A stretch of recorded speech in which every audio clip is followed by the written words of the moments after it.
Well, this morning, President Donald Trump is waking up to his 100th day of his second term in office. Not everyone is pleased between tariffs and cuts to the federal workforce. But one area that the president seems to score points: immigration. Wink News anchor Claire Galt is the only Florida reporter to get an exclusive invitation to the White House. And she joins us live now from Washington, D.C. So, Claire, what stood out to you when you spoke to members of President Donald Trump's cabinet members? Corey, it is very clear that the White House is trying to draw attention to the success President Donald Trump has had these first 100 days, specifically when it comes to immigration. Take a look at these videos. I took these from the White House North Lawn. You can see these people. The Trump administration says these are illegal immigrants arrested for horrible crimes. Across the nation, we know that border crossings have really reached a low this country has not seen in decades. But I wanted to know Border Czar Tom Homan's plan to address illegal immigration, not just by land, but also by water. Border crossings are significantly down.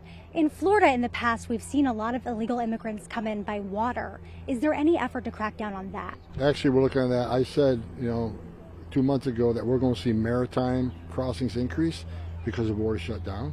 We've already addressed it. We got Navy ships now assigned. We increased the Coast Guard presence and maritime by CBP. Florida, I had a meeting with Governor DeSantis 3 weeks ago. He's willing to detain, transport, and he talked to me specifically about increasing his presence on the maritime to fill the gaps if there are gaps. A new CBS News poll shows more than half of the people surveyed support the Trump administration's program to deport illegal immigrants. But President Trump's overall approval rating has fallen during his first 100 days. I asked Congressman Byron Donalds for his take. A number of new polls show that the president's approval rate is low. Why do you believe that is? I mean, look, obviously Republicans never get the benefit of the doubt when it comes to policies and what we're doing. But take a look at where we are now versus where we were under the previous administration.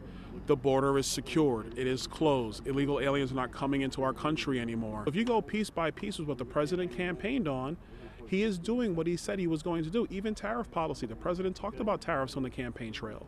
People might be uneasy about tariffs, but that's because they're not quite sure what's coming next. How do you assure people who are uneasy that the economy is not headed in a bad direction?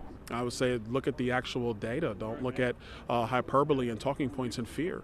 At the end of the day, consumer confidence still high. People are still spending money. Now back to immigration. Yesterday, President Trump signed 3 executive orders targeting illegal immigration and targeting local jurisdictions that are not enforcing his policies. Of course, we know Florida will definitely not be included in that group. Coming up on Wink News at 7 o'clock on the CW, I talked to the head of the EPA about one of Florida's most important issues, water quality. I'm reporting live from the White House. Claire Galt, Wink News.